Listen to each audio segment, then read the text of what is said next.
नमस्कार, मैं अविनाश सैनी। सियासत आजकल में आज हम बात करेंगे महाराष्ट्र विधानसभा चुनाव की। महाराष्ट्र के विधानसभा चुनाव 20 नवंबर को होने जा रही हैं और 23 नवंबर को इसका रिजल्ट आएगा और नई सरकार कौन सी बनती है, कौन से गठबंधन की बनती है, किस पार्टी को बहुमत मिलता है और कौन पिछड़ता है, ये सारी बातें हम करेंगे ज़रूर। लेकिन उससे पहले हम बात करेंगे कि महाराष्ट्र में इस समय जो दलीय स्थिति क्या है। महाराष्ट्र विधानसभा की हम बात करें तो 288 सीट विधानसभा की हैं, जिसमें अनुसूचित जाति के लिए 29 सीटें रिजर्व हैं और अनुसूचित जनजाति के लिए 25 सीटें रिजर्व हैं। 2024 का जो महाराष्ट्र विधानसभा का चुनाव होने जा रहा है, इसमें 9 करोड़ 63 लाख लोग अपने मताधिकार का प्रयोग करेंगे और अपनी मन मर्जी की सरकार चुनेंगे। ये 15वीं विधानसभा के लिए चुनाव होने जा रहा है। और एक बात जो मैं आपको बता दूं कि महाराष्ट्र की चर्चा हम क्यों कर रहे हैं। महाराष्ट्र की चर्चा इसलिए करनी बहुत ज़रूरी है क्योंकि महाराष्ट्र वो राज्य है जिससे देश की सियासत चलती है। महाराष्ट्र एक तरह से देश की वित्तीय राजधानी कही जाती है, मुंबई उसमें है और फिल्म नगरी वहाँ पे है। बड़े बड़े देश के नेता जो हैं वो महाराष्ट्र से आते हैं और अभी हरियाणा के चुनाव हुए हैं। आमतौर पे हरियाणा और महाराष्ट्र के विधानसभा चुनाव जो हैं वो एक समय पे इकट्ठे होते हैं। इस बार चुनाव आयोग ने हरियाणा के चुनाव जो हैं वो जम्मू कश्मीर के साथ करवाए और महाराष्ट्र और झारखंड के चुनाव अभी नवंबर में एक साथ होने जा रहे हैं। महाराष्ट्र इसलिए भी बहुत महत्वपूर्ण है क्योंकि हरियाणा के जो चुनाव हुए हैं उनमें और महाराष्ट्र के चुनाव में बहुत ज़्यादा समानता हम देख सकते हैं। महाराष्ट्र में जिस तरह से राजनीति होती है, हरियाणा में भी लगभग उसी तरह की राजनीति देखी जा सकती है। हरियाणा में आप सब जानते हैं कि पिछले दिनों जो एजेंडा चला राजनीति में वो 35 वर्सेस 1 का रहा। मतलब जो जाट समुदाय है, जाट वर्सेस अदर्स। इसी तरह से महाराष्ट्र में जो सियासती पार्टियां हैं वो मराठा वर्सेस अदर्स का नारा बीच में लेके आती हैं और उसके आसपास अपना जो गेम प्लान है वो सेट करती है। हरियाणा में जो किसान आंदोलन है वो काफ़ी मजबूत है, हरियाणा और पंजाब में। इसी तरह से महाराष्ट्र में भी जो किसानों का आंदोलन है वो काफ़ी मजबूत है। गन्ना किसान वहाँ पे हैं और दूसरे कपास के किसान हैं, प्याज के किसान हैं। तो किसानों ने आत्महत्या पिछले दिनों में जो देश में हुई है, जिस पे बहुत बड़े बड़े इंटरनेशनल लेवल तक जिन पे चर्चाएं हुई हैं, बड़े बड़े आर्टिकल लिखे गए हैं, तो वो महाराष्ट्र के जो किसान हैं उनको ध्यान में रख के लिखी गई हैं क्योंकि महाराष्ट्र के किसानों ने बड़ी संख्या में आत्महत्याएं की हैं और इसके लिए फिर देश की जो राजनीति है उस पर लगातार सवाल उठते हैं कि ऐसी क्या अर्थव्यवस्था है हमारी जिसमें जो अन्नदाता किसान है उसको अपनी जान देनी पड़ती है, आत्महत्या करने पे वो मजबूर है। तो ये बड़े सवाल हैं जो हरियाणा में है, पंजाब में है और उसी तरह से महाराष्ट्र में है। बड़े किसान आंदोलन वहाँ पे हुए हैं और एक जो वहाँ पे जातिगत समीकरण है वो ये है कि वहाँ पे दलित जातियाँ जो हैं वो काफ़ी पावर में रहती हैं, उनकी संख्या बहुत ज़्यादा है। बहुत सारी सीट ऐसी हैं जिन पे जो दलित जातियों का प्रभुत्व है और वो डिसाइड करते हैं कि कौन जीतेगा।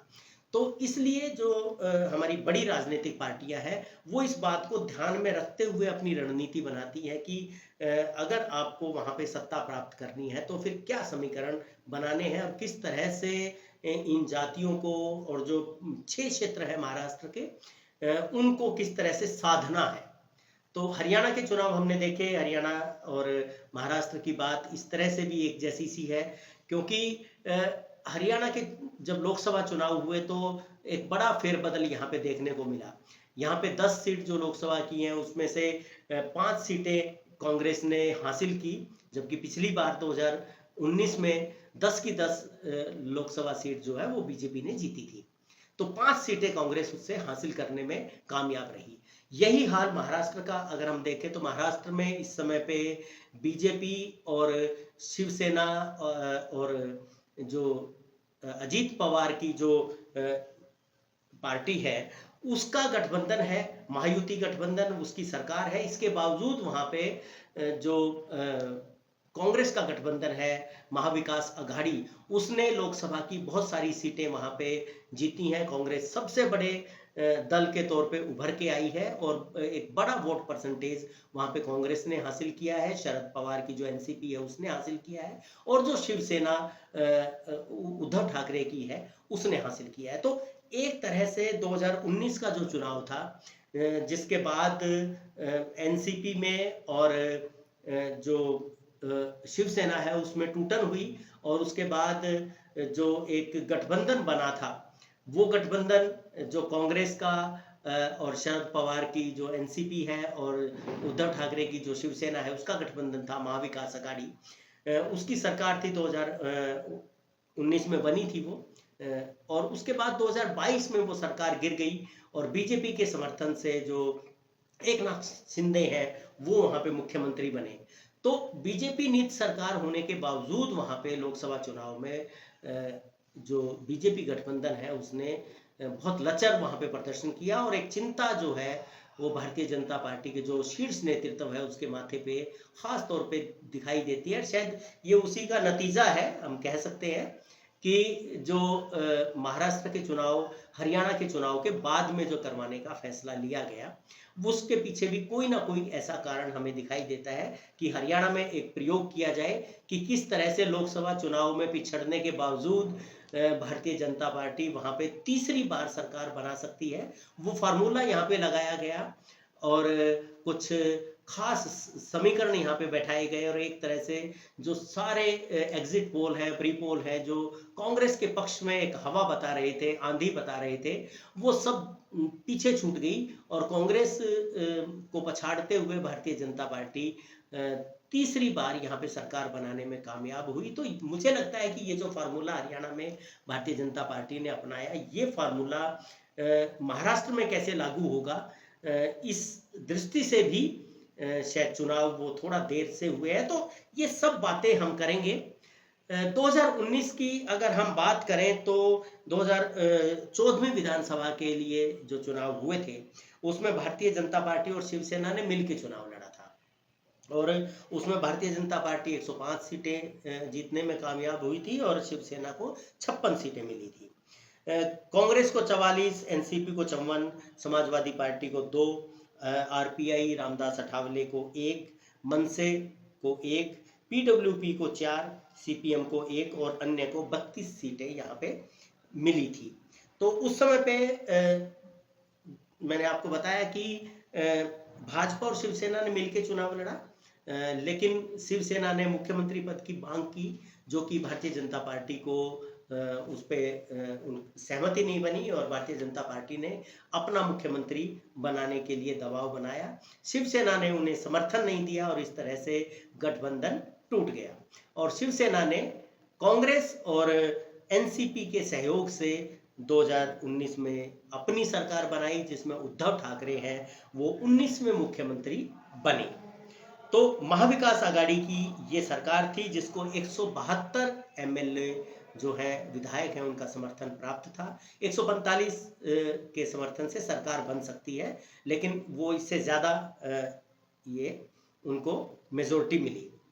लेकिन जून का महीना आते आते शिवसेना में टूटन हुई। एकनाथ शिंदे ने बगावत की और वो शिवसेना के बहुत सारे जो एमएलए हैं उनको अपने साथ लेके और वो भारतीय जनता पार्टी के साथ मिल गए और बड़ा एक दौर चला,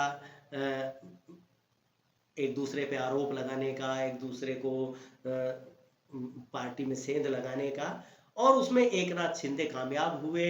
वो अपने समर्थक विधायकों को लेके पहले सूरत पहुंचे जो कि गुजरात में है और गुजरात में भारतीय जनता पार्टी की सरकार है, तो उनको सेफ किया सबसे पहले और उसके बाद वो अपने विधायकों को लेके गुवाहाटी चले गए, वहां भी भारतीय जनता पार्टी की सरकार है।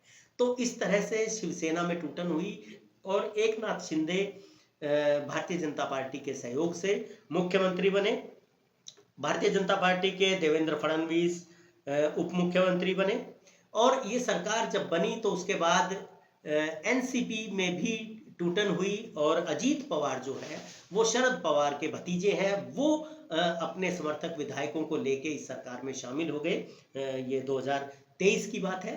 और इस तरह से अजीत पवार भी उप मुख्यमंत्री बने। तो दो उप मुख्यमंत्री के साथ महायुति गठबंधन की सरकार इस समय पे चल रही है। एकनाथ शिंदे जिसके मुखिया हैं, 207 सदस्यों का समर्थन प्राप्त हुआ इस सरकार को, जिसमें बीजेपी के 106 हैं, शिवसेना के शिंदे गुट के 40 हैं, एनसीपी अजीत गुट के 40 हैं, बहुजन विकास आघाड़ी के 3, प्रहार जनशक्ति पार्टी के 2, मनसे का 1, राष्ट्रीय समाज पक्ष का 1 और जन सुराज्य शक्ति का 1, तो और पीडब्ल्यूपीआई का 1 और निर्दलीय 12। तो इस तरह से ये सरकार बनी 207 सदस्यों के समर्थन से।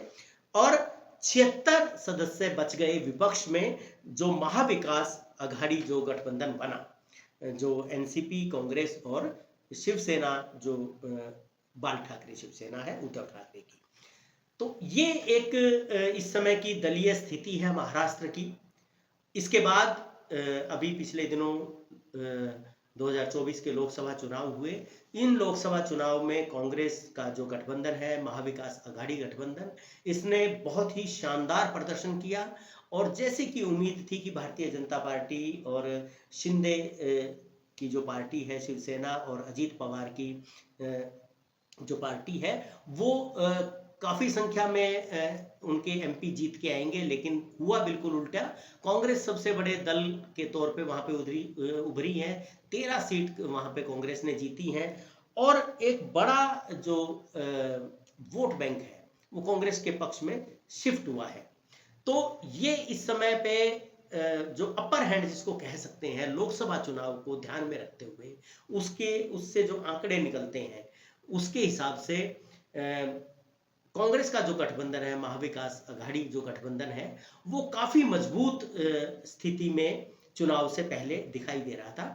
तो यहाँ पे अब जो रस्साकसी है वो ये है कि किस तरह से जो लोकसभा चुनाव में जो महाआघाड़ी गठबंधन को जनता का समर्थन मिला था, उस समर्थन को वो विधानसभा चुनाव में भी उसको बनाए रखें, उस वोट बैंक को अपने साथ जोड़े रखें और वहां अपनी सरकार बनाए महाराष्ट्र में।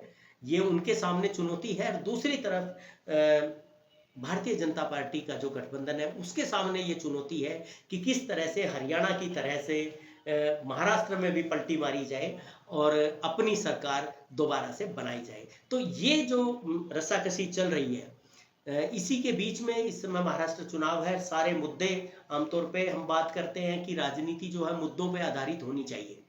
जनता के जो मुद्दे हैं, बेरोजगारी का जो मुद्दा है, भुखमरी का जो मुद्दा है, शिक्षा का मुद्दा है, स्वास्थ्य का मुद्दा है, उन पे लोगों को वोट करना चाहिए। लेकिन शुरू में इस पे बात होती है, इस पे घोषणा पत्र बनते हैं, लेकिन घोषणा पत्र ना लोगों तक पहुंच पाते हैं उनकी बातें, और कुछ मोटी बातें, उसके बाद ध्रुवीकरण की राजनीति जो है वो हावी हो जाती है। और ऐसे ही ध्रुवीकरण की राजनीति महाराष्ट्र में बनाने की कोशिश की जा रही है। अभी एक नारा जो हरियाणा से निकला था, वो अभी महाराष्ट्र में बहुत ज़्यादा प्रचलित है। हरियाणा में जो यूपी के मुख्यमंत्री हैं, वो आए और उन्होंने एक नारा दिया, कटेंगे तो बटेंगे। और इसी बात को अब महाराष्ट्र का जो चुनाव है उसमें भी इसका प्रयोग किया जा रहा है, कटेंगे तो बटेंगे। और उस पर बहुत तरह की राजनीति चल रही है। जो कांग्रेस के नेता हैं वो अलग तरह से इसकी इंटरप्रिटेशन कर रहे हैं, और जो आरएसएस है, बीजेपी है, वो अलग तरह से इसकी इंटरप्रिटेशन कर रही है, लोगों तक लेके जा रही है।